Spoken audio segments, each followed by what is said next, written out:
the meeting? Yes, All she right. is. Thank you. Okay, now Senator Wahab, please go ahead. Definitely. No.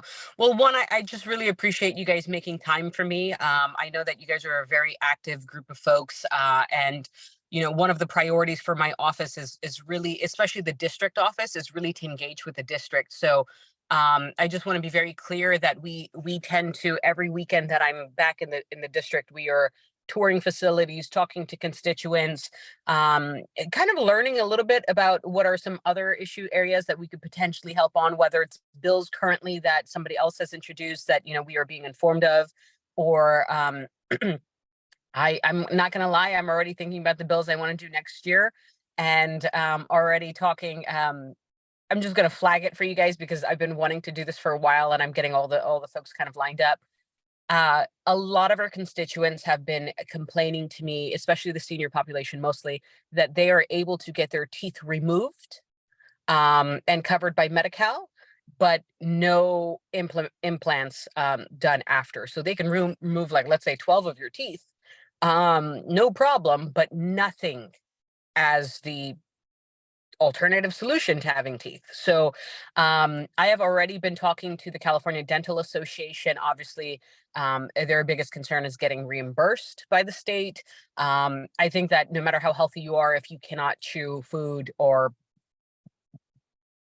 bite a corn on the cob type of vibe, it's not worth having that procedure. A lot of people feel that way. So that is one of my biggest issues that are coming up. And yeah, so that's what we are looking into. We're trying to see what is covered, what is not covered, and just kind of working on that. And granted, that's not a bill I'm carrying this year, but I have told everybody for the last 3 months that is something I want to do. It's just, I think, a lot more moving parts when you talk about healthcare. And so, we're starting a lot earlier than I think people expect for next year's bills as well. But that is one of the big ideas that I do have for next year.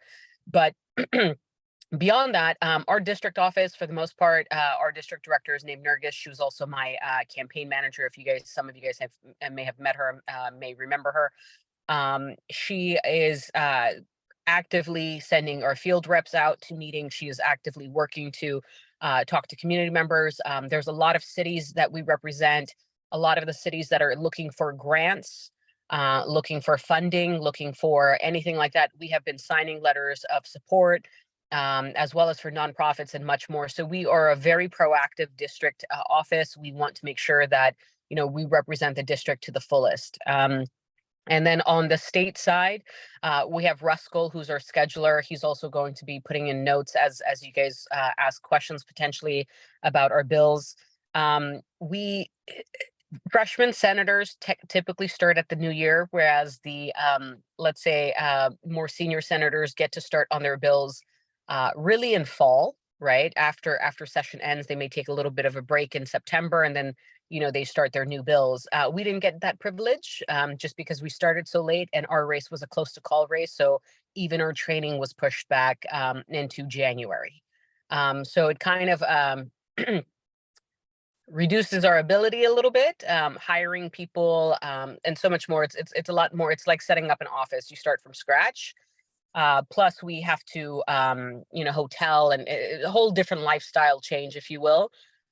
Plus, you're meeting 39 of your colleagues that you have no idea about where they sit politically, what regions they represent. Some are very rural, that places we probably would never travel to. Others more, mixed regions and so forth. So we definitely want to engage with our colleagues, meet them, set up those one-on-ones. I also sit on 8 committees, which is more than any other freshman for the most part. I chair public safety, which is a very critical committee, just because of the fact that it could do a lot of help to help lives, and it could also do a lot of damage to individuals, right, with the bills that pass through there. So I take that very seriously. We work on a lot of bills, and I think that I've also bent over backwards to help other people get their bills across with amendments. The feeling in the state, in the Capitol, which I agree and disagree with, is that they want absolutely zero felonies, zero types of enhancements, zero anything. And that's why, for example, the Assembly Public Safety Committee has been in the news a lot. And at the same time, I represent a district that does, significantly have a heart and want to make sure that, people who make a mistake can get back on their feet and so forth. But at the same time, I think we all believe in accountability.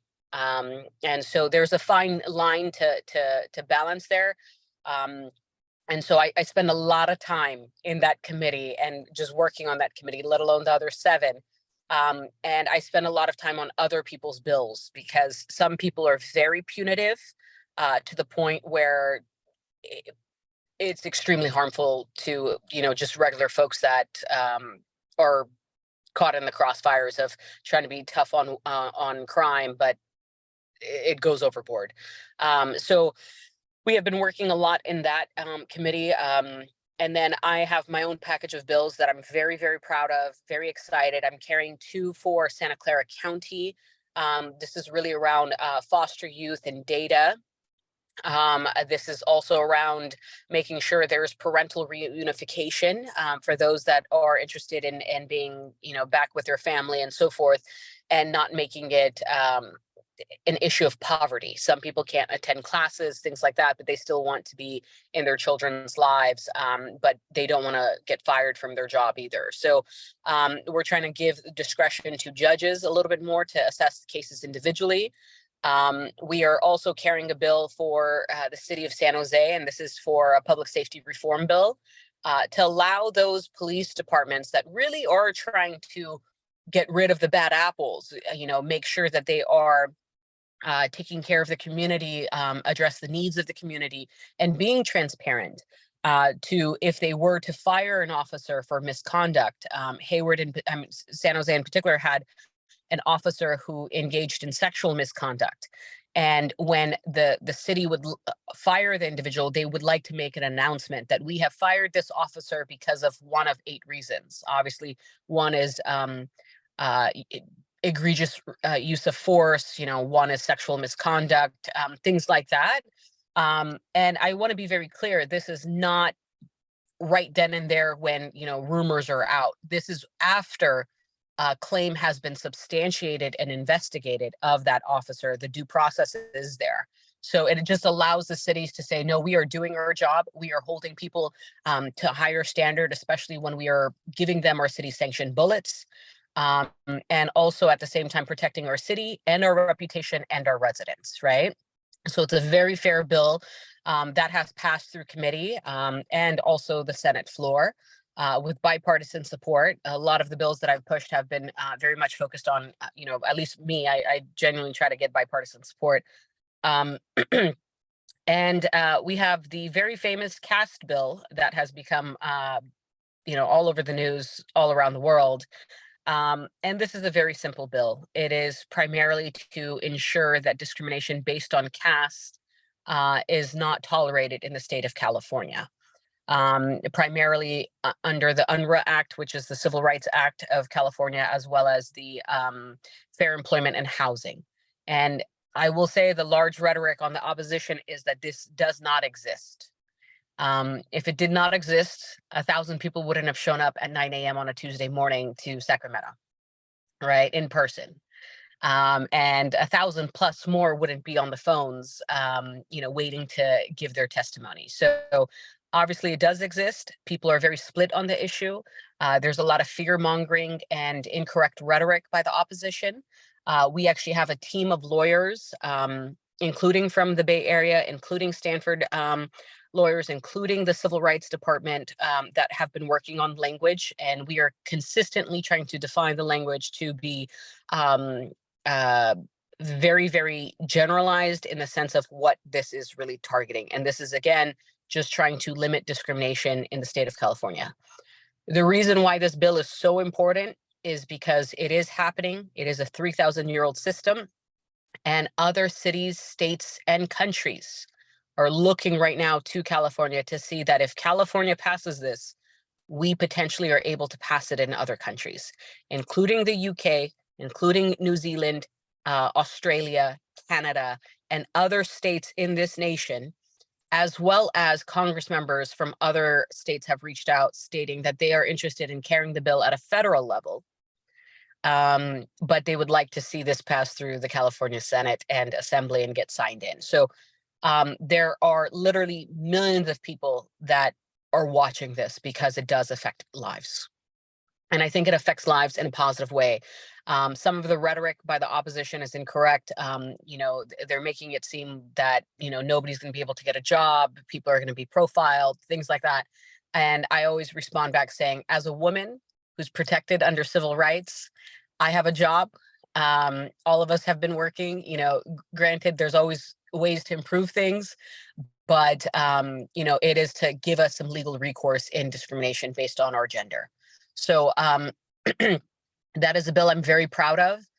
Dr. Cornel West has spoken in support of it, the ACLU, Bend the Arc, Me Too, so many other groups have, California Labor Federation, and the Democratic Party of the state of California has actually already adopted this language in their bylaws, as well as Cisco, who has a legal lawsuit that's still in play right now. So there are a lot of tech organizations that have already adopted this language. So it is clearly something that is an issue and clearly something that people want to be proactive on. So I'm very proud of that. And then we have a handful of others, but I will say we have a Survivors Bill of Rights bill. This is a bill for sexual assault survivors to be able to get the resources they need after situations happen, as well as being informed of their case in a timely manner. One of the problems that I see in the criminal justice system is that there's a lot of time that passes by before anybody gets any closure, right? And so we're still trying to work on that, and it has passed public safety and it's moving forward. There's a lot of people interested in co-sponsoring. Me Too International has also co-sponsored that. And one final bill that has been sponsored by Me Too International and a lot of other groups as well is trying to, I would have preferred a complete elimination, but underage marriages. Underage marriages, California is one of the few states still that allow underage marriages. It's quite surprising. And we're talking about underage marriages outside of the context of legal marriages already, meaning emancipated youth or something like that.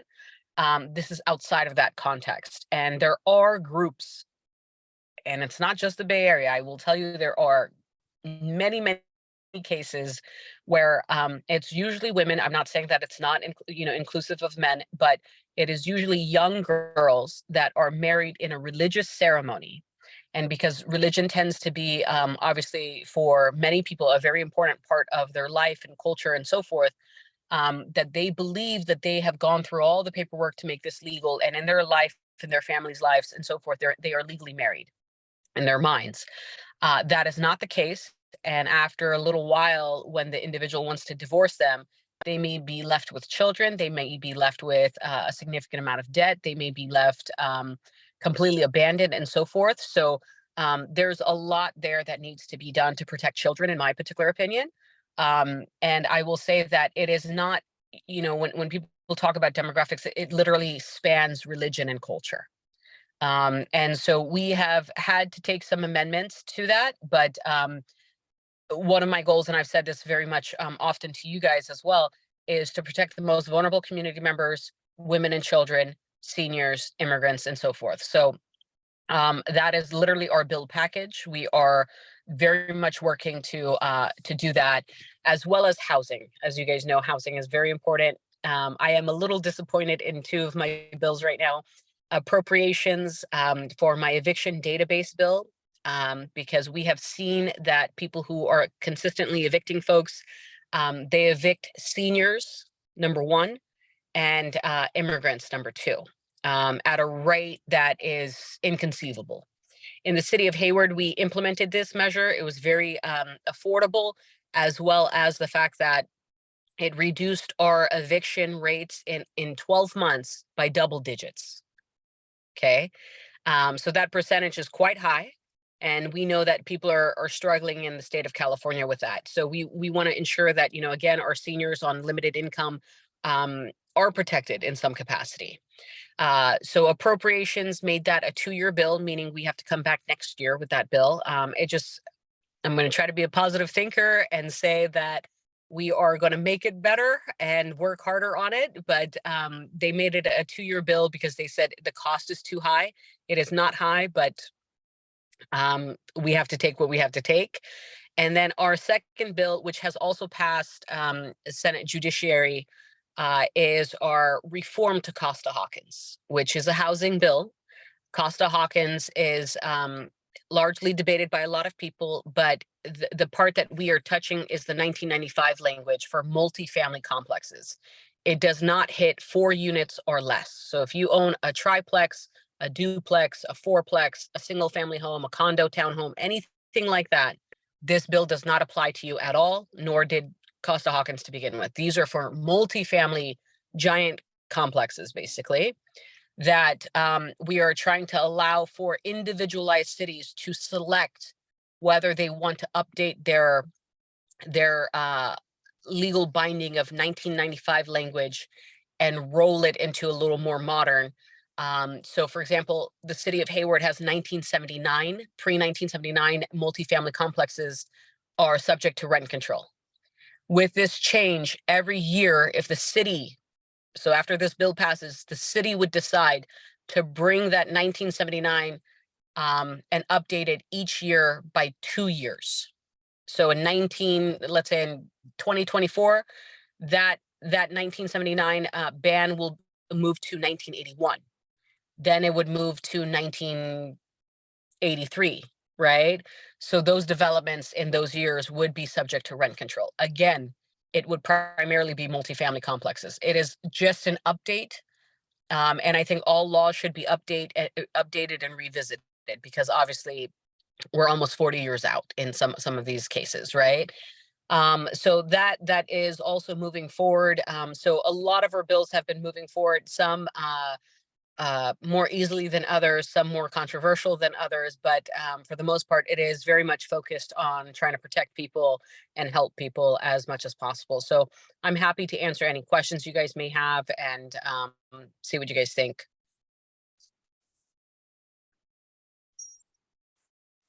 Great, thank you so much, Senator. I think we have a few questions in the chat, and then also if others want to raise their hand, and then I'll call on you, you can ask directly. Let's start first with those hands raised. I see Tim. Thank you, and thank you, Senator. Yeah, I found the caste-based discrimination bill very straightforward, and I was really surprised at how many of my Indian neighbors were very vocal about opposing it. Do you have a sense of why so many of our Southeast Asian Indians in Sunnyvale, for instance, are so adamantly opposed to it? They were citing all sorts of things to me, and I couldn't make sense of a lot of them. That is the case even amongst all the other senators and assembly members. There is really no good argument against this bill. And I'm not trying to be dismissive of anything. I understand their fears of potentially being profiled, but the reality is that this caste-based discrimination is taking place, number one, right? Number two, it is the lower caste individuals. So their lowest caste is called Dalits, or formerly known as untouchables, right? They get the brunt of a lot of the negative feelings. For example, we had individuals share their stories of discrimination, of lack of promotion. But I'm going to share the couple stories that I've heard that I really just want people to understand what this looks like, because it's not visible to us. It is not something that you can say, oh, okay, because of skin color or gender or something like that. It is very nuanced. And it's really, really only practiced by those who partake in caste systems. It is, for example, an individual went to the Fremont City Council and spoke in support of the bill and shared a story with us that they are a doctor. Their wife is a caretaker. Their wife was caretaking at this home and drink from a cup of water.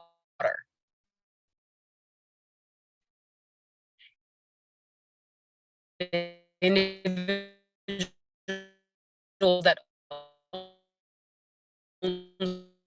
the home is related to the care. Are you that? And they're like, that cup is no.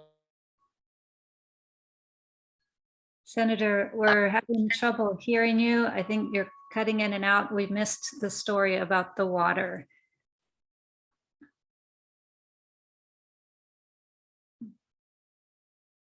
Sorry, did you guys, where did I leave you guys off?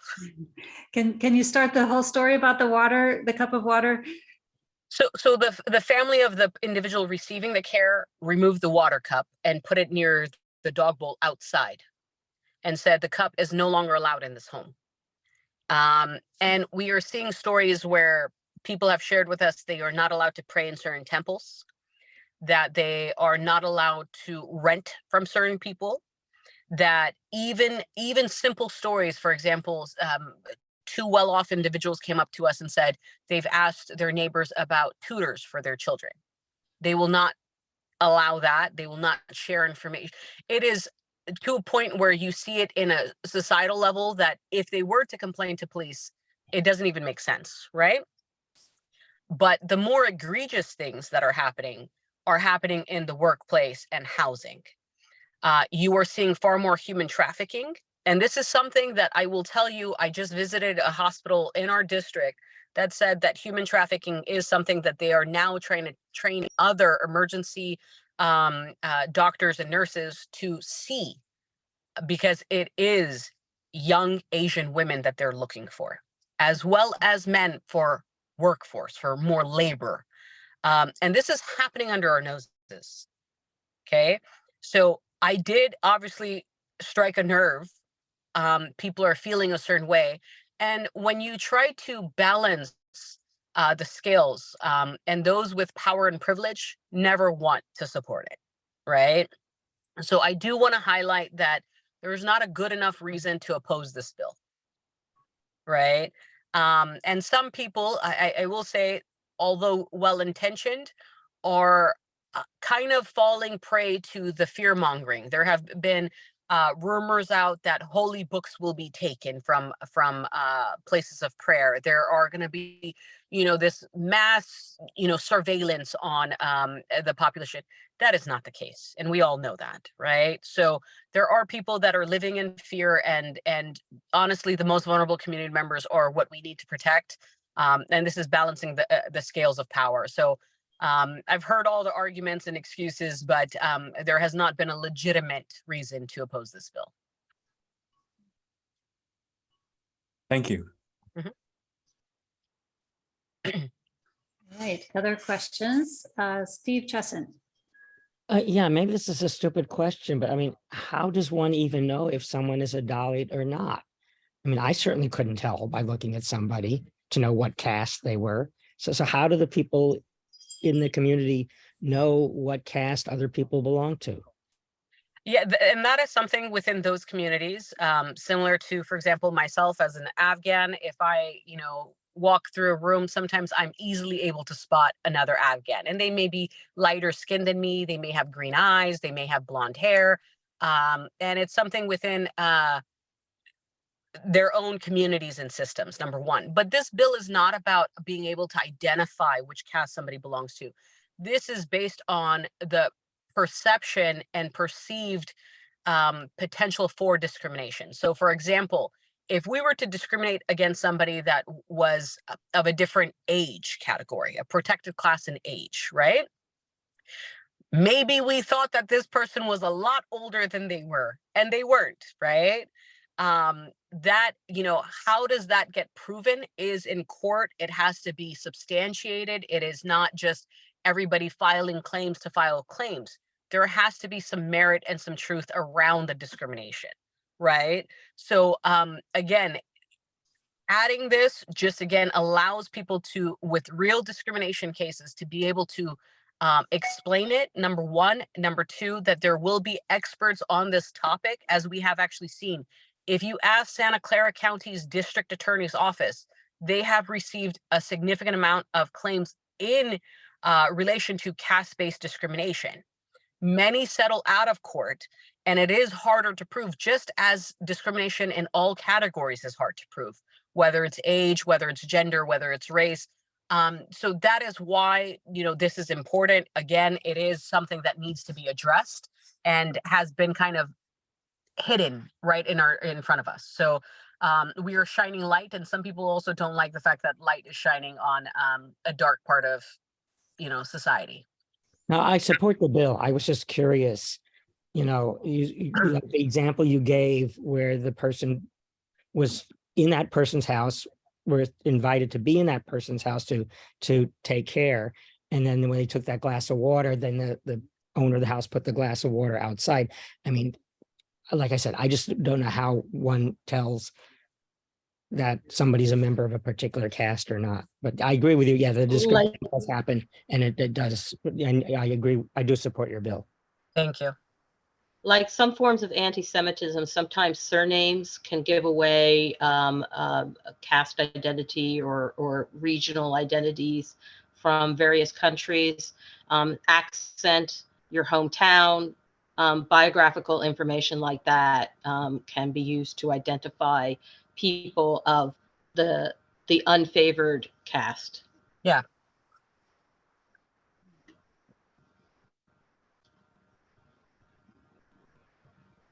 All right, thank you. Margaret, I see you put some opportunities for advocacy on this bill in the chat. Do you want to go ahead and talk about that just quickly?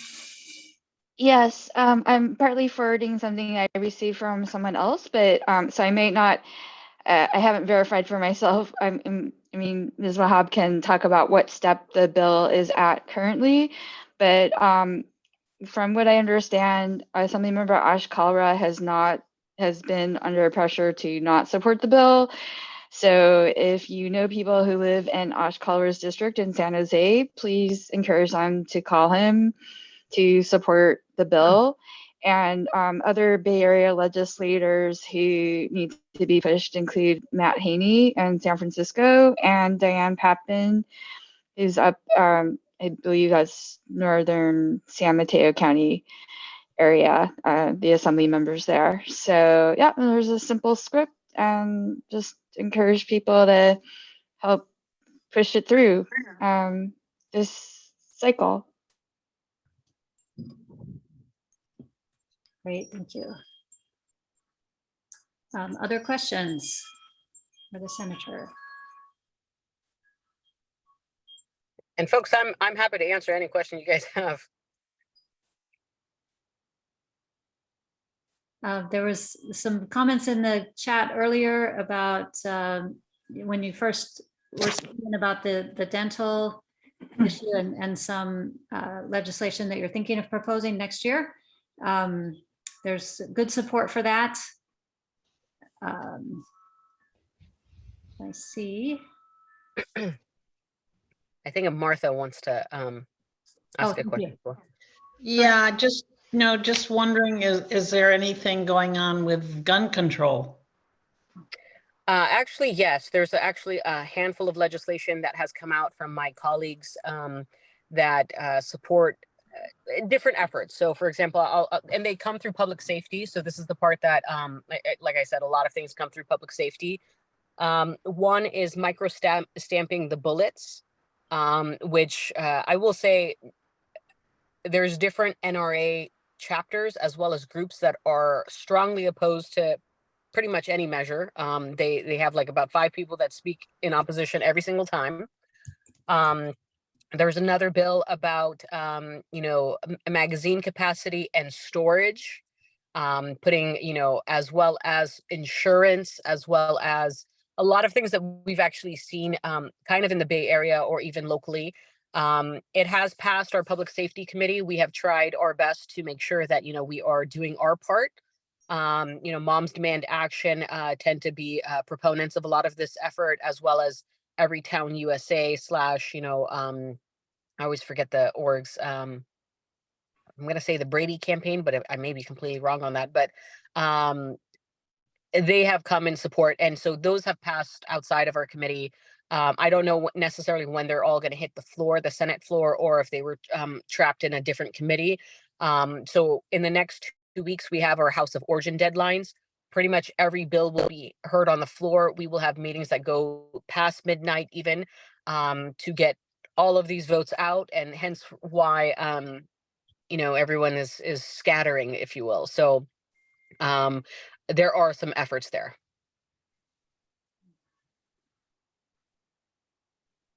Okay, thank you. I see a question from Yagil Hertzberg.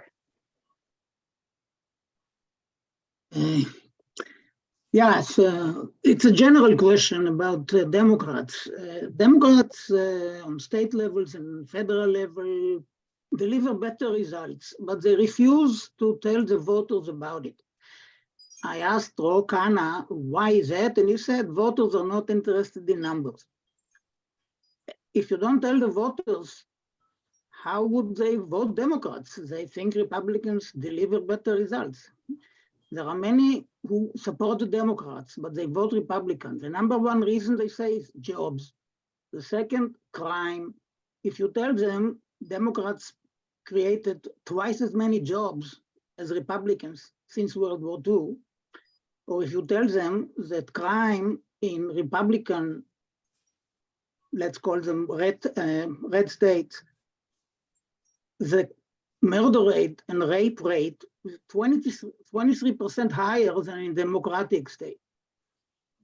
We talk about budget. Every Republican administration left office with a higher budget deficit. Every Democratic administration left office with a lower deficit. If you don't tell them, why should they vote for you? All right. I will say, just to add to that, I 100% agree. I think that, obviously we don't have a lot of Republicans representing in the state level, at least not in the Senate side. There's a little bit more on the Assembly side. I think that a lot of the times it's how they feel about certain issues and having the data themselves. The honest truth is, comparing some of the data from California to other states, it's not something that a lot of senators do regularly. And oftentimes they, if they don't sit on one of the budget committees or the governors, for example, changing a budget or anything like that, I think a lot of people hesitate to misrepresent something.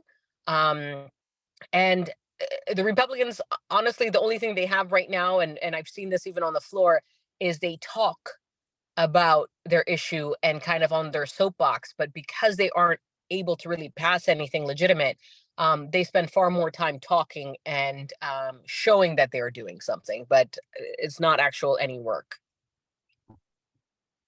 Yeah, I mean, on the state level, I understand. I'm asking you on the federal level, just because I don't know who else I can ask. Yeah. I think again, the messages, I hate to say it, but people try to keep it very simple and not get lost in the weeds, but also things are changing so rapidly that sometimes, again, it's just a fear of hesitation to not misrepresent something that is happening or has changed, or if it's not their bill or their priority, they may not have the latest numbers themselves, or their office may not have it. Okay.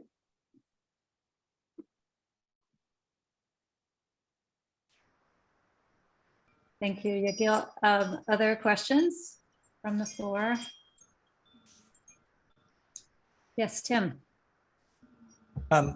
Senator, I bike a lot, as you can probably tell from my background. And I'm curious, do you bike and do you support the California safety stop bill, which I hope will come back in front of the Senate and hopefully make it past Gavin Newsom's signature, which has blocked it a few times? I believe I supported the bill. I sit on one of the committees that I remember reading something like this.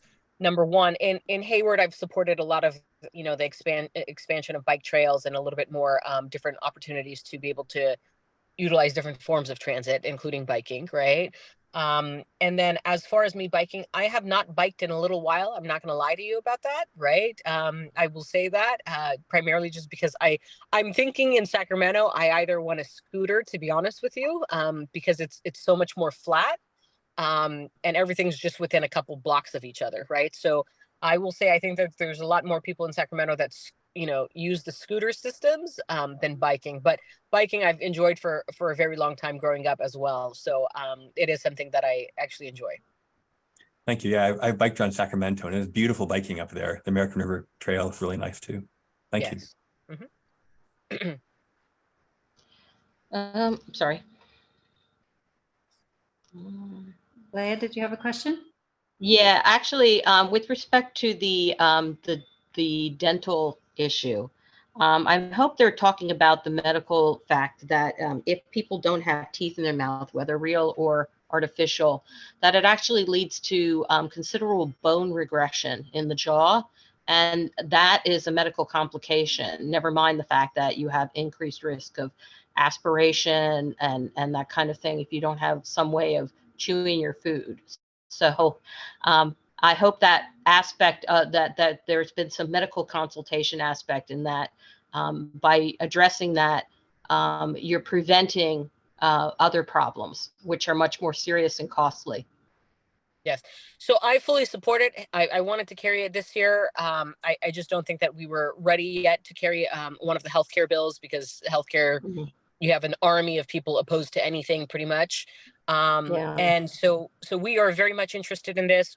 We would like for all of you guys, if you guys have any contacts throughout the state, organizations that focus on whether it's dental, whether it's senior care, whether it's anything like that, please put them in touch with us, because the way it works is that we introduce a bill. We need a significant amount of letters in other people's district that support these types of initiatives, right? At the end of the day, if you take a look at pretty much any of the bills, they revolve around money and who gets how much money from who to where to so forth, right? That's the sad reality of a lot of the policy making, a lot of the bills. And it's something that I'm very much disappointed in. But this is the system, right? Especially since I did, and we genuinely want to really build a coalition of people that support a lot of the bills that I carry that are largely focused just on regular people and their day-to-day issues, not necessarily, these random things that, I'm not going to disparage any other bill that I've seen, but there are some very questionable bills on if you are a senator or an assembly member, why waste your power and privilege on something that really doesn't matter to people, right? So as much as possible, we need to continue to build those coalitions around housing, around care. I will say the silver tsunami is very concerning to me, because we are not at all prepared for the wave of seniors retiring from a housing standpoint, from a healthcare standpoint, from any standpoint. And that's the honest reality. And the statistics out there is that by 2030, our senior homeless population will triple. Okay, just 2030. That's literally within 7 years. So that is deeply concerning. Those are our parents, our grandparents, our great-grandparents, and we need to do something about that. So very much focused on this effort as we move forward. So happy to help wherever I can too.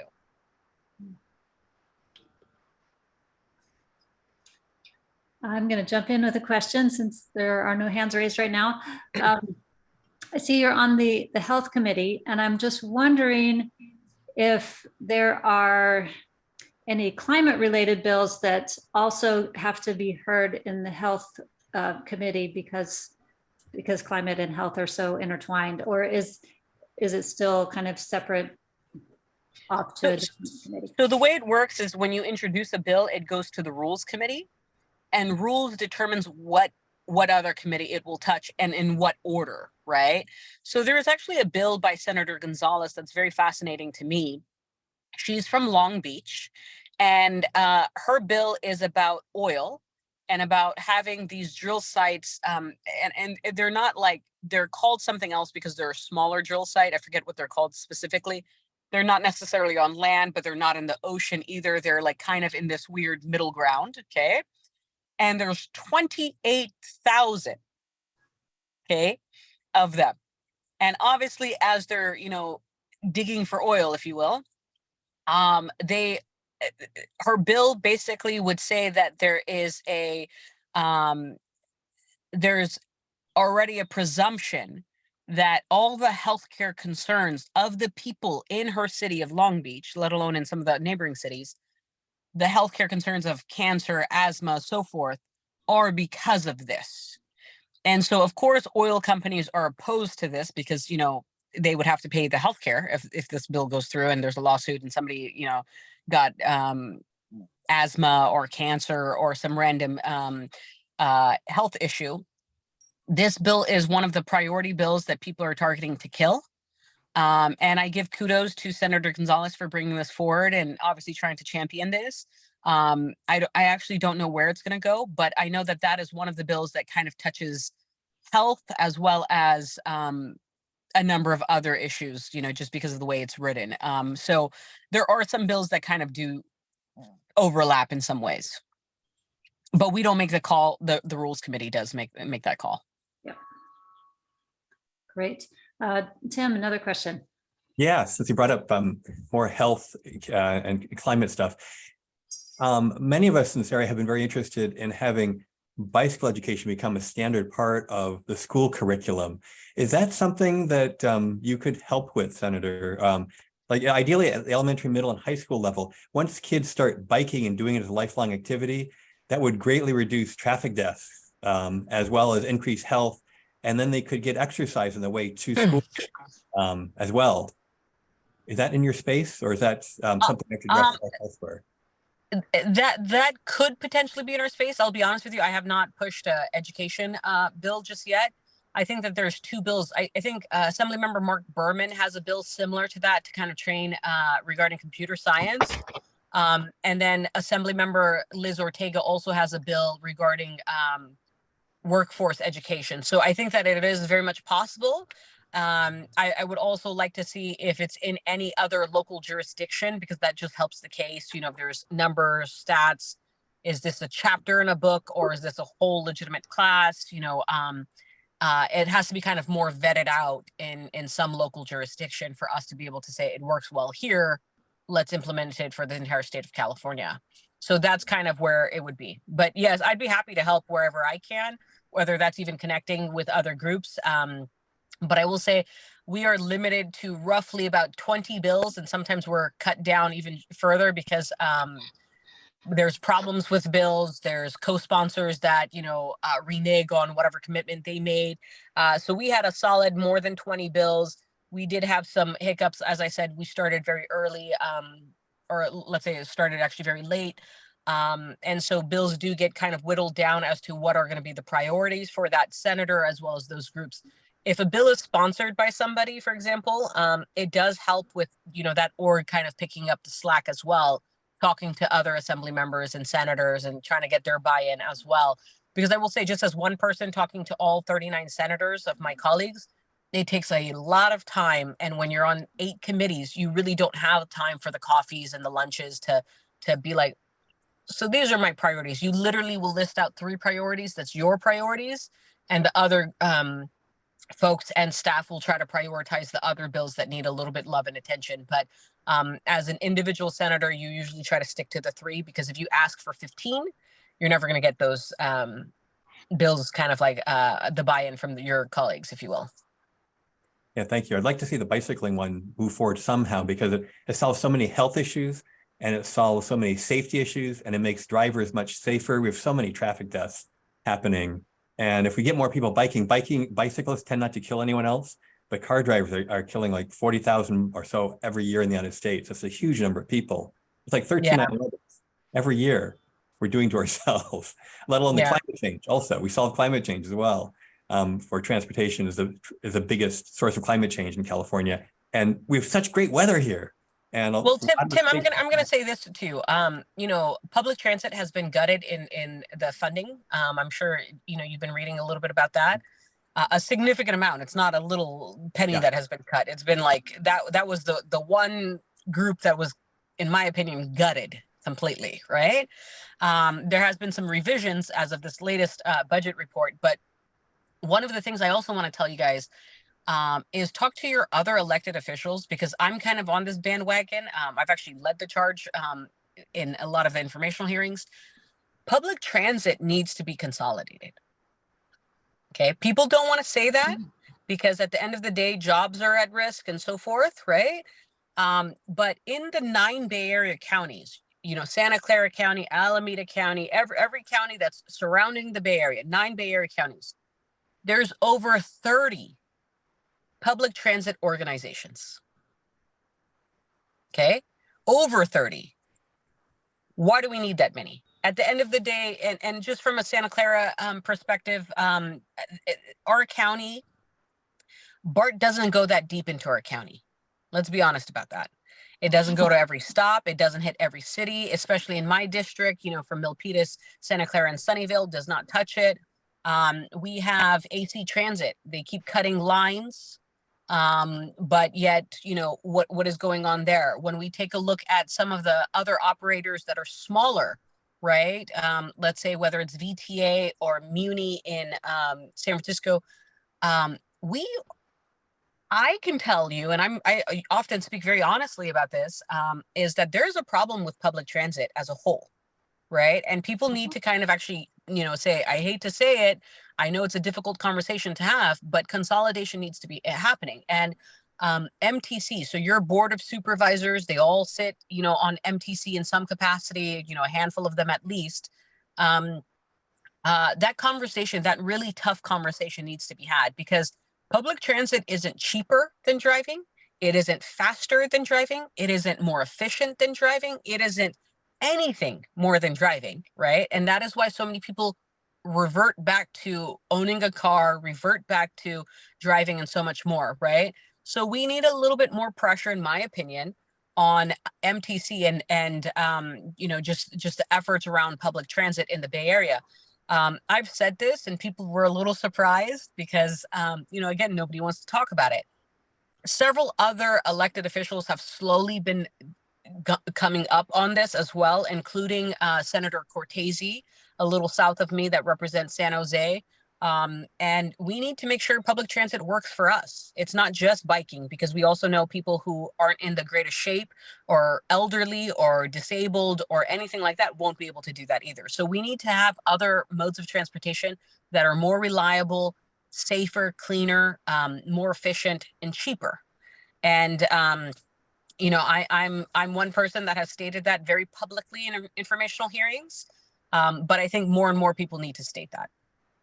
Actually, I'm with you. Yeah, our transit agencies need consolidation. I've been to other countries and they all work seamlessly together. And here it's crazy. And bicycles work really well with transit. They help extend it. Although there's one myth that people that are young or elderly or infirm can't bicycle. That's actually not quite true. In Holland, a lot of the people who can only walk still can bike a long ways. And I've had some friends who actually have been able to bike on tricycles or whatever that have no longer been able to walk around their neighborhood. So bicycling and tricycling actually serves infirm people actually quite well as a way to get some light exercise and get around without having to resort to motor vehicles. So something to think about. 100%. I'm just thinking of, like, for example, my father has vision problems and mobility problems. He will not be able to bike, right? So we just need to have all the options on the table. And I will say one thing that MTC keeps saying that I told them it's not a good enough answer. They stated that they can get the card that you can use it for all of the transportation agencies, and that will make it seamless to the end user. And I laughed and I said, but that is not seamless. That is kind of like painting a lipstick on a pig, and still you have a pig to kiss, right? So it's not realistic, and it's still not cheaper, and it's still not efficient. So I think that there's a lot of space there that needs to kind of be done. I will say the chair of transportation is, again, Senator Lena Gonzalez. I think she's trying to do great work, but we need a lot more of an aggressive push to say that some of their reasoning or their pushback is not good enough. The Bay Area folks really, really need to be able to have public transit that's reliable and goes longer than 12 o'clock at night or 11 o'clock or so forth. So that is definitely something I'm interested in. Okay, great. We have one question in the chat from Colleen, and then Yagil has his hand raised, and I know we are very close to out of time. So Colleen's question is, are you involved with or knowledgeable about SB 252, California State Board of Pensions to divest investment in fossil fuels? Yes, I did support it. I believe both times, one of the committees and then appropriations this past week. for the divestment. I will say that a lot of people are very concerned about their pensions. I'm getting a lot more letters in opposition of divestment. So I do just want to flag that on the floor vote, I'm not 100% sure where I'm going to stand on that. But it is one of the more controversial bills that are coming up because people are very concerned about it. I believe it's Senator Lena Gonzalez as well. The two areas she cares about a lot is transportation, because she's the chair of transportation. She has been mentored by Senator Jim Bell, who also was a little bit south of us prior to Senator Cortese. So we have a very good relationship. We do talk about the issues, but I will say that is one bill that I get letters on both sides of support and opposition. I think it needs to happen. I also just worry about touching people's pension. So I'm always a little bit more cautious about that too. Okay, thank you. And Yagil, last question. No, I just wanted to say about transportation. I'm taking Caltrain from Sunnyvale to San Francisco, and they don't offer Wi-Fi. So I cannot use my laptop on the way. I mean, how ridiculous can it be? We are the technology hub of the country. You know what? And that's one of the things I will say to you that I agree. We're just not, I hate to say it like this, it's not good enough, right? The reasonings aren't good enough. I understand people are very concerned about their jobs, but people need to come to the table and say, how are we going to make this work? And also even how it's going to touch each other's system. We could literally build high-speed rail utilizing the current BART system, utilizing the current Muni and VTA and so forth, and seeing what we can do to make it faster, cheaper, cleaner, more mobile friendly, and so much more. But that takes a lot of brainstorming, and right now, I don't see the political courage from a lot of leaders to really take that on. I will say I think that unions will be opposed to it, obviously, because it is union jobs in a lot of these areas. I very much support labor, but at the same time, I'm also one of those people that believe in having the hard discussion before it becomes a real problem. And I already think we're at that point where it's a real problem. All right, great. Thank you so much, Senator Wahab, for your time today and answering all of our questions and giving us an overview of your first 6 months in office. It's really been a great time for us, and happy to see. And I know that Rascal has tried to attach some documents. He added some links, but he's got some documents as well with some information about some of these bills, and we can send those out after. Definitely. And I just want to say again, thank you so much. Thank you for giving me the distinct honor of being able to serve this district. I want to serve to my fullest capacity and potential, but I definitely obviously want to share some of the insights with you guys, some of the things I'm learning, just even as a person who's always involved and still learning new things, and that we do need to build the coalition to kind of tackle some of the more difficult issues. And I'm not afraid to tackle some of the more difficult issues, as well as, even receiving a lot of the opposition I do tend to receive, including, for example, a recall effort on me within the first 4 months. So, just because of the CAS bill, we are still going to be pushing through. The work that I do and my office does and the staff does is really very much community service. So however we can serve you guys, we want to be of help. So thank you again for your time. All right. Thank you so much. Bye, guys. Okay. Tara, could you put up the slides again for our agenda? And next we have our elections. So annual executive board elections, and we have a nominating committee and an elections committee. So I just want to acknowledge the nominating committee, who's worked very hard to prepare a slate. So Cheryl Bartholomew is the chair of our nominating committee, and we also had Tim Kerr and Margaret Lawson on that committee. So thank you all for that. We're seeing the desktop. We're not seeing the slate.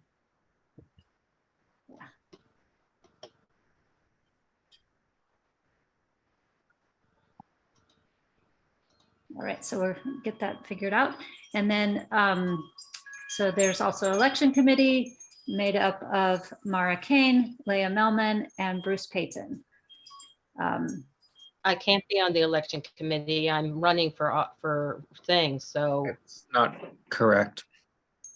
The election committee includes the membership director and other members that are not running for the executive board. However, the membership director is part of the election committee regardless.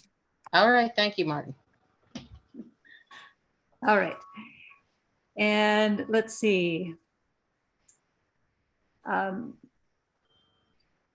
would you like to, or Cheryl, would you like to go through the slate?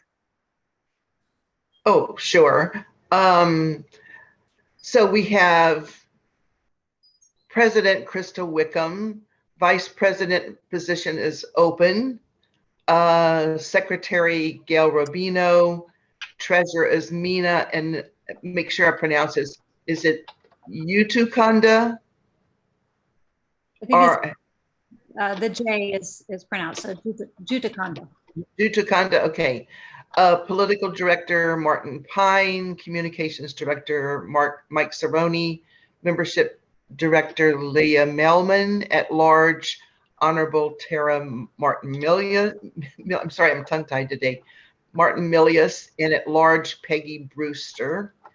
And I guess you'll talk about how we handle the vice president position, Crystal? Yes. So I will note that there are two current board members who are not running for re-election. One is Dolores. I believe she's online. And the nominating committee found out kind of late that Dolores would not be continuing. So that position is open, but I do want to thank Dolores for serving with us as vice president. We've really appreciated her participation and support, and thank you for your service, Dolores. And then also Julia Liu is our current treasurer, and she's had some happy circumstance of life where her husband is retiring and they're planning to do a lot of traveling. And in fact, they are already starting that travel, and that's why she could not be here today as well. But treasurer is a tough job, and we really want to thank her for that service as well. Yes, so we do have on the slate, the position is open, and we will do a call for nominations for all of these roles as well from the floor. If anyone is interested in standing for one of these positions, we will have that option, and including vice president, which is open from the nominating committee. All right, so I would like to move to the point where we ask all of our candidates to kind of give a 1-minute introduction of themselves, and some of them are reintroductions because they've already been serving and doing their roles for a while, and some who are not here. For example, our communications director, we don't have Cerrone online, he is traveling. And we have one person who is running, actually the treasurer position, also could not be here today, but she did prepare a video. So we'll be showing the video of her pitch. And let's see, I think I will just call on people, or actually I know that Peggy had some timing issues. Peggy, is this a good time for you to go?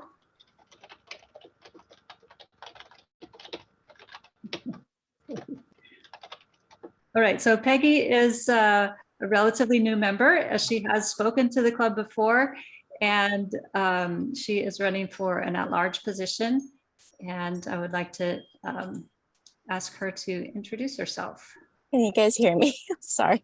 I don't know how to unmute myself well. Let me try this again because I need to pull up my notes. And we can hear you and we can see you too. No, I can't. Can you hear me now? Can you hear We me? can hear you. Oh, good, good. Sorry. Okay. Hi, everybody. My name is Peggy Shen Brewster. I spoke with this group a couple months ago about Sunnyvale for Equity in Education. We had a great event this morning to talk about transportation in high school to high school from North Sunnyvale, and it was really well attended. I'm happy to report that.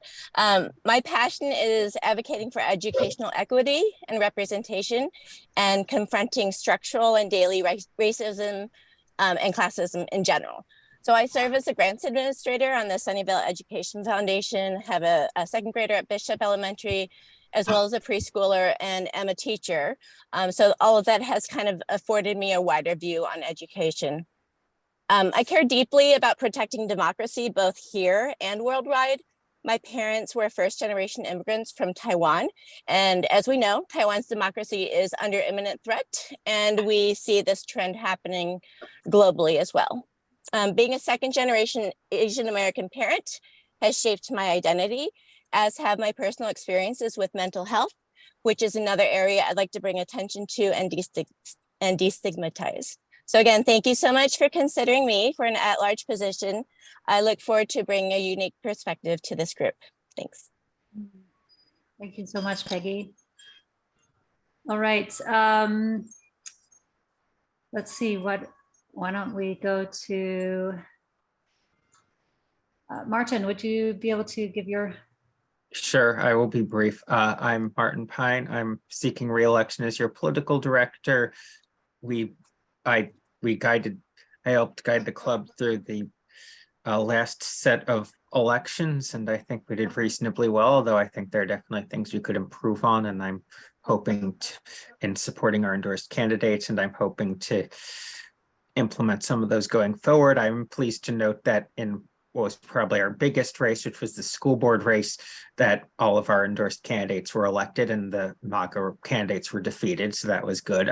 I've also been, this upcoming term is probably going to be somewhat more quiet because we won't be doing the November endorsements until after the next board election. But I've also been representing the club on Central Committee, and I hoped, and I think we've been doing a decent job there, and I hope to continue to earn your support. Hey, thank you, Martin. Could we go to Leah for membership?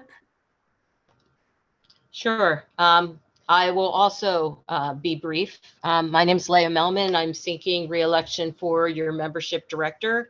My goals are trying to make the membership process more streamlined and understandable, and also to keep the tracking of it a little simpler. And working towards that a little slowly. Right now, we still have some glitches with respect to communications to our membership, because we've been relying on Julia and Martin so much. So that'll be something I'll definitely have on my to-do list for for the immediate future, to address that, so that we can perhaps work on getting set up a mailing list through an account set up specifically for the Dem Club, so it's not dependent on any one person. Okay, great, thank you. Let's see. I'm going to try to show a video of Mina Judiconda for treasurer. So let me try to get that set up.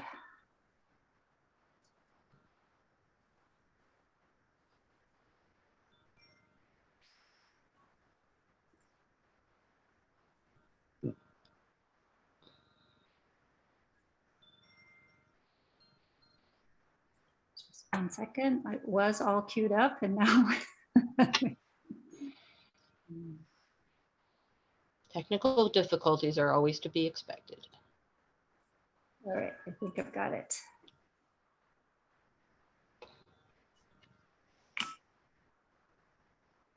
Hello, everyone. My name is Meena Chitakanda, and I'm excited to announce my candidacy for the treasurer's role in the Sunnyvale Democratic Club.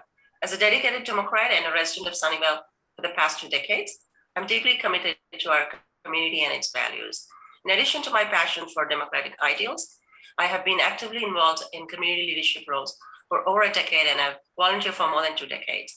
These experiences have given me a deep understanding of the needs and aspirations of our community members. I bring a strong educational background to the table with a master's degree in accounting, management, and economics.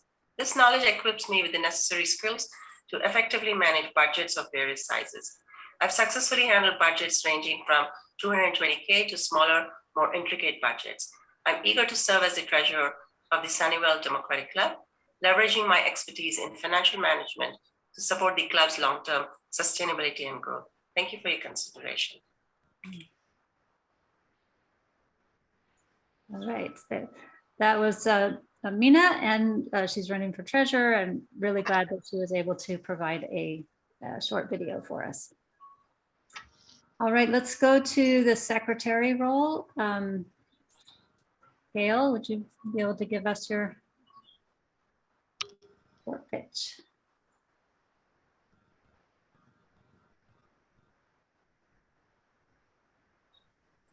Is Gail still on? Where is she? I didn't see her in the queue.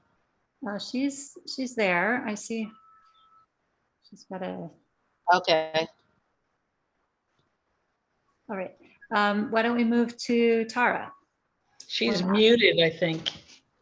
Yeah, she is. I just sent her a message to unmute as well. So there she is. Yeah. Hello. Hey, Gail. I'm Gail Rubino and running for secretary. That's my dog. She's saying hello to me. I really like the Democratic Club. I'd like to get more people involved. I'm the secretary, so I take the minutes, but I actively participate in what our programs are. I love that we do endorsements, and I'd like to get more people in Sunnyvale involved with those, because that's one of the most useful things we do is educate the people on who's running and who's taking care of us as in a democracy. That's it. I'd appreciate your vote and your trust. Thank you. And it's her birthday today. happy birthday, Gail. I know, because I owe her a cake. Okay, so I'm Tara Martin Milius, and I've been on the club board as a member at large for the last couple of years, and would appreciate an extension of that for the next year or so. It is something that I value highly in my work, and it is a pleasure to work with a group that focuses on education for the issues and is not hyper partisan. I mean, we are partisan, of course, but it's not to the extent that we badmouth every other entity in the world, right? So I really value the education. I really value the constraint, I guess, on the divisiveness that kind of is evident in our federal and sometimes our state systems. So I have a great appreciation and would like to continue. Thank you. Thanks, Tara. Okay, and I'll give my little pitch as well. So Crystal Wickham, I've been serving as president for the last year and seeking your support for 1 more year. And prior to this last year, I served 1 year in an at-large role before that. I've been learning the whole time, and I really want to thank the executive board for all the support in my learning journey. You know, I've learned so much from all of you, and I feel like I'm kind of getting my legs under me, and I think I can do a good job going forward in this next year. And I guess my passions are climate and education, and of course, democracy. And I want to further the club's activities in all of those areas. So thank you for your support and vote. All right, did I get everybody? Has everybody gone? I believe so. Mike Cerrone is running for the communications director. Again, he's not here to pitch for himself.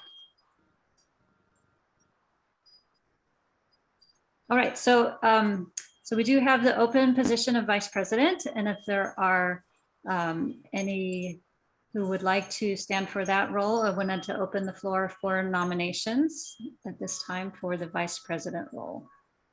And you can nominate yourself. Yes, absolutely. And I will note that you can self-nominate or nominate for any board position if you so choose. All right, please raise your hand if you would like to make any nomination.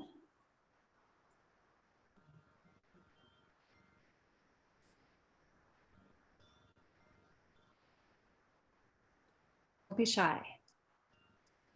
The board is a great, executive board is a great group of people, and we welcome newcomers as well.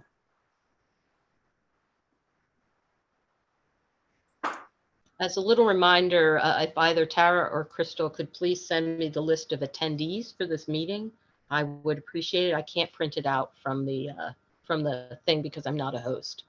Otherwise, I would do so for myself. Or we could, Tara, you could make Leah a co-host. That might work.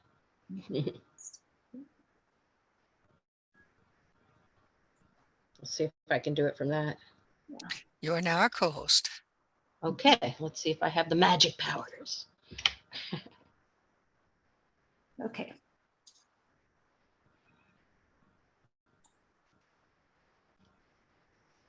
Oh, thank you, Mara. She just sent me a note. The board meets once a month, and we meet for about hour and a half to 2 hours once a month. We usually discuss the, we review the minutes of previous meetings. We review treasurer's reports, and we brainstorm and talk about the agenda for the next upcoming general meeting. We get reports from all of the directors for membership, communications, and political. And then any subcommittees that are active, we also get reports from them as well. So it's not a huge amount of time outside of the general meetings, but it is a monthly time that we do check-ins. And expectations for the vice president position, in case anyone is just about to raise their hand for a nomination, are basically serving as the president role if the president cannot, chair one of the meetings or is absent. So.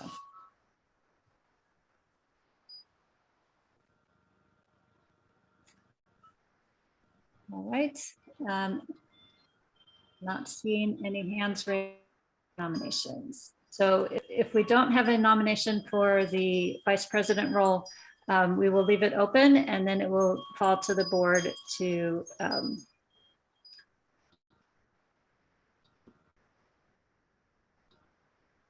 Yes, there's procedures in the bylaws for filling a vacancy that we can discuss at the appropriate time.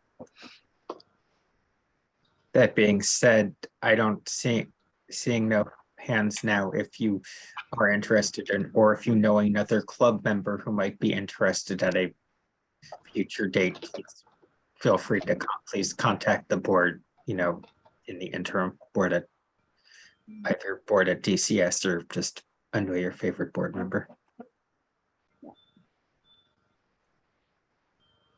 Okay, so I'm thinking we should turn it over to the election committee to run the election. So we do have Mara, Bruce, and Leah on that election committee. And Mara, we cannot hear you if you're trying to speak. Okay, one moment, and I will post the short URL for the form.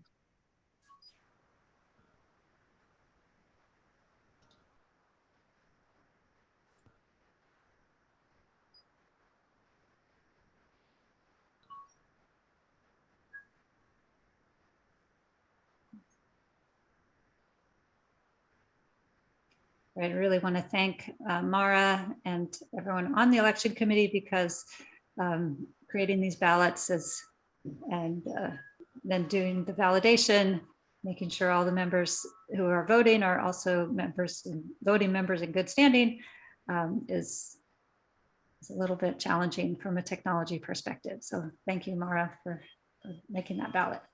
We do have the ballot in the chat.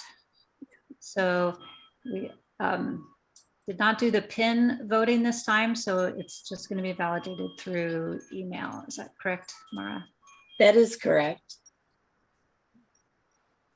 All right, so if you could cast your votes now by clicking that link in the chat.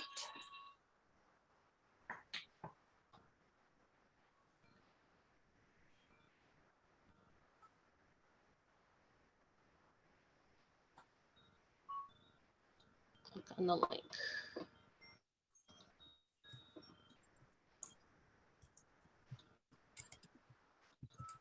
And apparently, since I'm not an admin, I can't export the information. Could we just have a motion to elect the slate by acclamation? Or do the bylaws actually require a ballot vote? I believe the bylaws require a ballot vote. I can check. Hang on a second.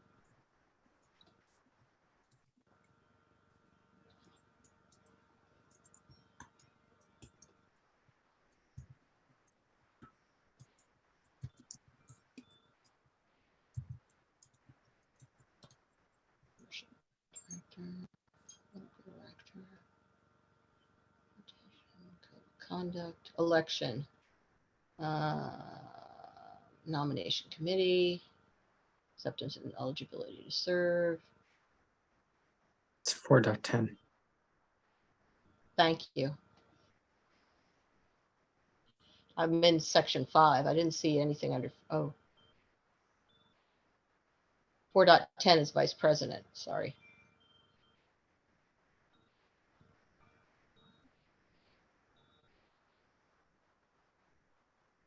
The election committee shall determine a fair, democratic, and expedient process for the voting, whether by secret written ballot or show of hands.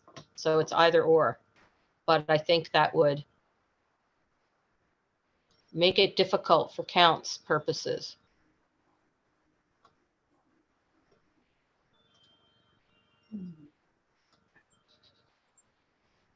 Do we have people who have no access to the chat window?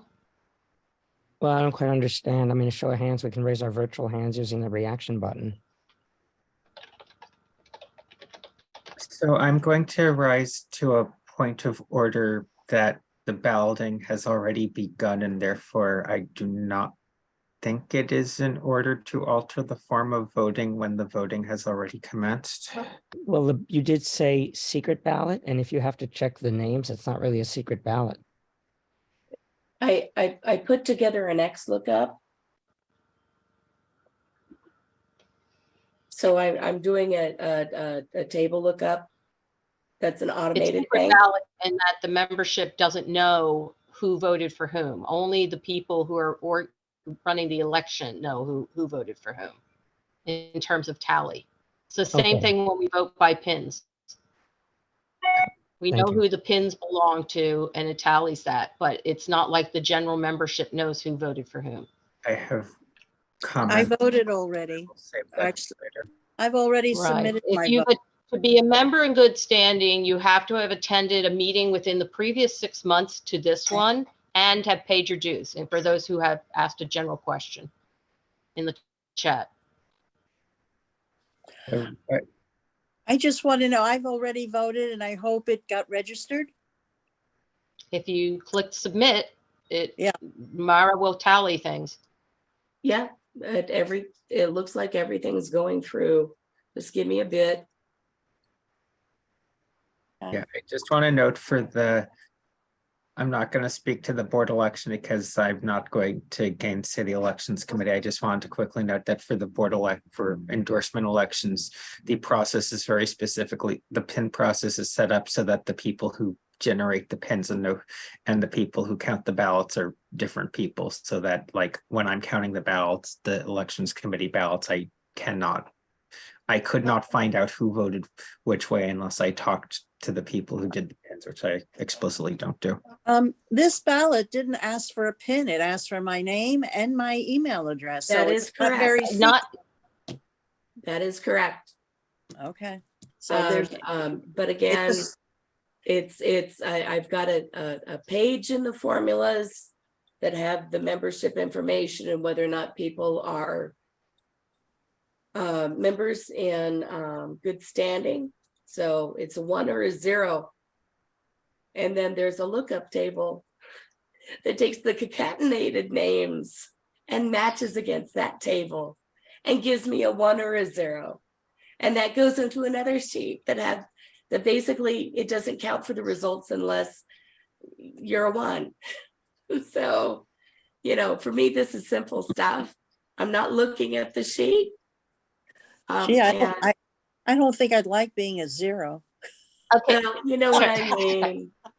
I'm sorry, I'm ill, and I'm just trying to get this done. So. Yeah, so you can spare your voice, Mara. Yes, we are doing it in an unusual way this month only for the election thing because we had an issue with mail distribution in terms of the pins and the ballots.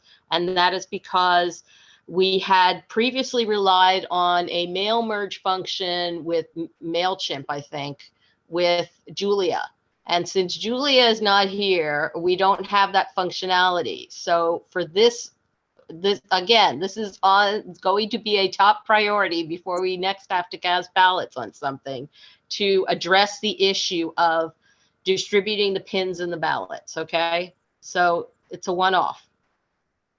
I want to say I really do appreciate the hard work you're Tim, doing. I appreciate your comment, but we're not doing show of hands because again, that removes the secrecy of the ballot process. Yeah.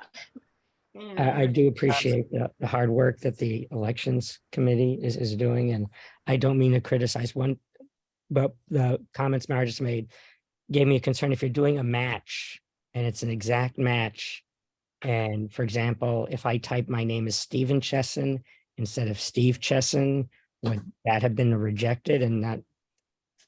Well, it would have been a non-match, so that would be a 0. But part of what we're doing is verification. So that's part of being the membership, you know, on the on the committee. So I can look at the sheet. I can immediately see if there's something that comes in at a 0, look aside, and it could be as simple as a if someone uses professor or, you know, add something to it, and I could look right across and see if there's a problem with that. And So you'll be checking the non-matches to see if So, it's just a human yeah. error, and then you can force that to be a 1 instead of a 0 and you can go through. Exactly. Thank you. I appreciate that. There's I'm an grateful. element of quality and compliance involved here. Exactly. Definitely, I did definitely. tons of smoke tests on this, so We don't want to just trust a computer algorithm. no. Well, But I speak as a again, software engineer. I need to with do 40 a years lot of experience. changing by hand. So yes, well, you are welcome to help us address this issue to make it more robust. Hint, Well, hint. You need to get the. There's a information. vice president slot open, Steve. I heard that. No, I suggest that you get the account information from Julia. So you got to be a Sunnyvale resident. Well, I'm not a Sunnyvale resident. I have the account information from Julie as the membership director. I actually have access to the treasurer listing as well in Julia's absentia, but I'm maintaining the membership list. The issue is respect to the mail function, which we have to work out amongst us and the executive board to figure out a problem solving on that so that we can issue people their pins ahead of time as we have done previously. This is a one-off. I'm stressing this is a one-off. I understand. Okay? You're going to have to get Julia to tell you the secret sauce for doing that. No, we know how Julia did it. It's just that I don't have I have an Outlook account, but it belongs to a job. So obviously I can't use that. And so we have to figure out another methodology for mail distributions from a mail merge list, which will make it a lot easier for the people involved. Got it. Thank you. Yeah. So if you don't know if you're a member in good standing, you can vote anyway. And then the software and the validation will figure that out. And Right. has everyone had a chance to cast their votes? So I hope so. Tara, as the host, I'm assumed you're logged into the administration portal for Zoom. Right. Yeah, I saw something on your lips moving, but you're muted, unfortunately. Yes. Okay, so I cannot print the participant list from anywhere but the administration portal. So unfortunately, even being a host does not permit me to print the list, but since, or a co-host, there can only be one host. You are it. You are the one ring. Okay, I have, well, I'm gonna check one thing. And That's okay. We can give you a few minutes, all you need. Thanks.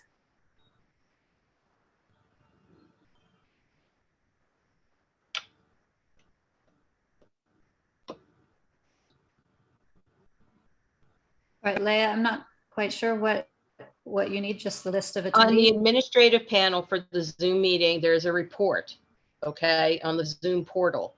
You would click reports on the left panel and click usage. That print generates an exportable, comma separated file version or something like that of the attendees. Which I don't think I'm knowledgeable enough to get to. But I did take a screenshot and we'll save that for you. Okay, I'll work with whatever you got. Thank you. As I get a list of names. See if I can pop it out myself here. All right, so so I can tell you the results. At this point, we have Point of order. Do we have voting formally closed? Oh, that's when you can tell us the results. Thanks. That was my point of order. Thanks. I beat you to it, Martin. Has everybody voted? Okay, so we formally are closing voting.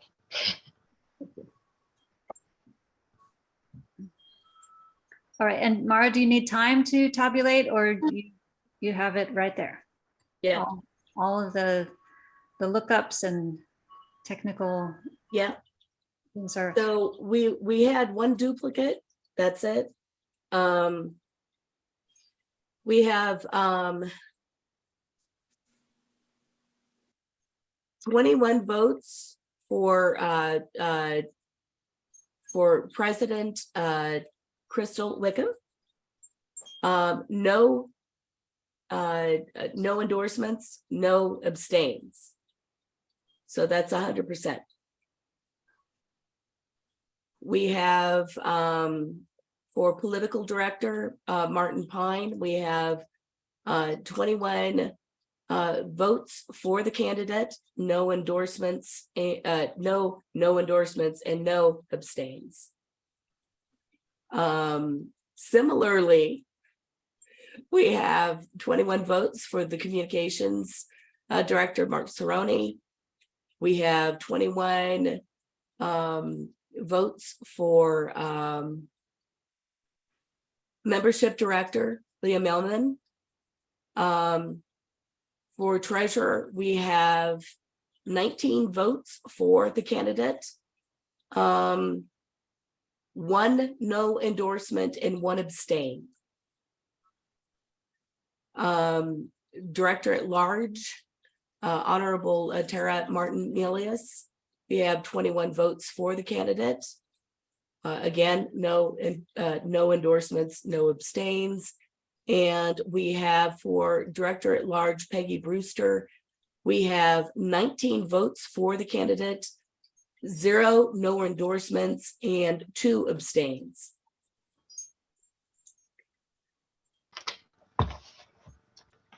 So they all met the 60% threshold. Great, thank you very much. And congratulations to all of the election winners. Right. And we still will be looking for a vice president to fill that role at a future meeting. Okay, thank you all. Appreciate. Prior to adjournment, could I just read the vacancy provision? Yes, please. Please. Okay, give me 1 second. Okay, so the vacancy rules apply to, okay, so pursuant to Article 5.3, there is the executive board position of vice president is vacant, and this notice serves under the bylaws as such an announcement to the general membership. The executive board will seek to appoint or have the members in good standing elect a new individual to fill the vacancy for the remainder of the term as soon as practicable. So again, if you're interested, if you know anyone interested, let us know. If you know somebody that isn't interested in vice president, but is possibly interested in some other role, then honestly, let us know, because it's possible that the sensible thing to do will be to shuffle things around a little to fill all the board seats. That might get a little complicated, but it's better than having a vacancy. So. Okay, great. Thank you, Martin. Would you like to share the announcements? And didn't Tim have an announcement before we go? Yes, if you could show that last slide that I had in the presentation, and then we will open it up for. Yeah. Sorry to jump in there, but that is a formal bylaws required announcement. So. Yeah, no problem. No, we appreciate that. Yes. Okay, yeah, so I want to have the rest of the time in the meeting to make a few announcements, give a couple of summaries if people wanted to talk about events that they've been to that they wanted to summarize, and also upcoming events. So first, I'll just say that our next general meeting is June 17th. And we are planning a summer picnic at Ponderosa Park, which will be July 15th. And hope that you'll all be able to make it to that. So if there's upcoming events, you want to give a summary of a past event, for example, some of the ones that I've listed here might be interesting for other club members, please raise your hand and we will hear from you. And I see Tim. Thank you. Yeah, so for any of you who would like to bicycle more, or if you have a tricycle you'd like to get experience with, Silicon Valley Bike Coalition offers classes that you can take online and in person. Also, Bike Sunnyvale has some bike repair workshops coming up. I think the next one's June 11th, if I remember. It's at the Sunnyvale Library. So if you have bikes that you'd like to get working, or if you want to get on a bike and feel more confident riding in traffic on whatever kind of bicycle you have, go to bikesiliconvalley.org/ed, or also see bikesiliconvalley.org/events calendar, and you can we'll get you riding again, so we get more people biking. Thanks.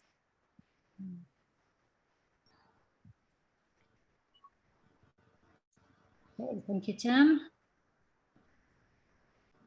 Wondering if I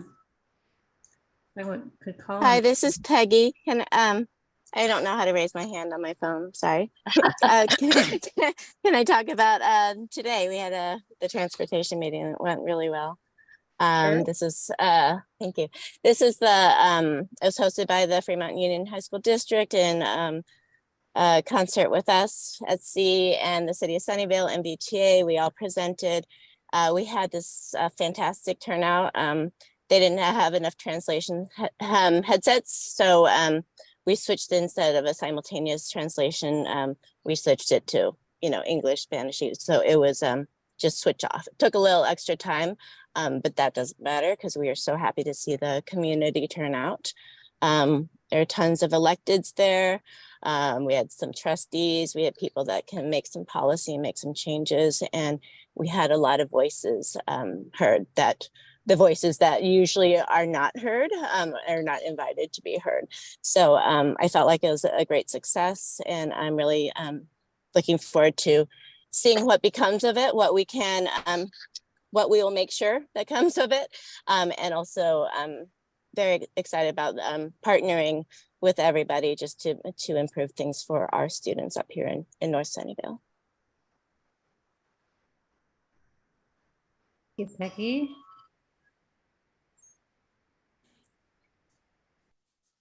All right, does anybody want to give any kind of summary of the budget workshop that council just held on Thursday, or if you attended the community bystander training that the city held last week? Anyone want to speak on either of those? I would like to speak just one thing about the budget issue. I was there all day. It was, as always, it's very interesting to see what you do. But all of the study issues that were above the line have been funded. So BPAC is a winner. The pesticides, finally, Crystal, your pesticide issue got done. So because we had a little more flexibility in the budget, they were able to fund everything that was waiting there. So yay, yay, yay. I would count that as almost everybody is a winner. Yes, yes, everybody is a winner for that. And oh, by the way, I have the latest class of Leadership Sunnyvale will graduate on June 2nd. And I see, and I see we're well represented here by Leadership Sunnyvale alumni. And so we hope to see some of you there. You should be receiving invitations. Take care. Thanks. Yes, Martin, go ahead. Just a couple of other budget things. On the budget supplements, council also added an increase in funding for community events and neighborhood grants. So if you're involved with like a neighborhood association or something, council will have more money to give you. So that's a good thing for the community. They also approved a budget supplement to increase tree pruning to resolve the tree pruning backlog, and add a bicycle pedestrian collision investigation pilot program. So that were kind of the big budget supplements. Also a slight increase to the contribution to Downtown Business Association, and adding and allowing the mayor to join the U.S. Conference of Mayors. Do you still want the screen share, Crystal? No, that's okay. Anyone have any upcoming events or other summaries that they want to give? I do have one. There's a sustainability speaker series event coming up on May 30th, 7 to 8:30 p.m. And it's called An Electric Dinner Party Induction Cooking. And I'm putting the link to register for that in the chat. The speaker series is always really interesting. It is still online, so the dinner party is going to have to be at your own house. But which is a shame, because the fried dumplings last time were pretty good, and the last one I attended a few years ago. Oh, that's neat. Yeah, Martin, go ahead. Yeah, just a couple notes. The Planning Commission is going to be having hearings on both the Moffett Park specific plan and citywide objective design standards for multifamily on June 12th. So if you want to bug the Planning Commission about that, mark your calendars. City Council will be hearing both of those items fairly shortly thereafter. I don't have the exact dates in front of me at the moment, but so those are two kind of big things that are coming up pretty soon. Very cool. All right, any other announcements before? Yes, I see. Councilmember Sal. We interviewed about 35 candidates for the board and commissions previously, and on Tuesday we appointed them. So our new commission is the Relations Commission, and so there were 18 candidates interviewing for that. So it's really hard, but we picked 5 candidates. 3 of the candidates speak Spanish, and one of the candidates, so we're going to have bilingual translation in Spanish for it. So it'll be new for that commission, but all the commissioners, lots of talented people applied, really hard to pick, but of the ones we did apply, really impressed with all of them. Good. And Also, we still do have some openings on the Housing and Human Services, and I think the Heritage Preservation. If you're not on a commission and you want to apply, then you can apply for the next round. yeah, I believe nobody actually applied for the Housing and Human Services Commission in the last round. So if you're interested. Yeah, if you're really concerned about housing, that's a really good commission to be on. And the unhoused and those most in need.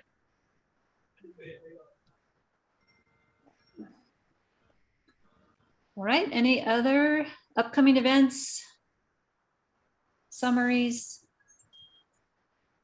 general sharing?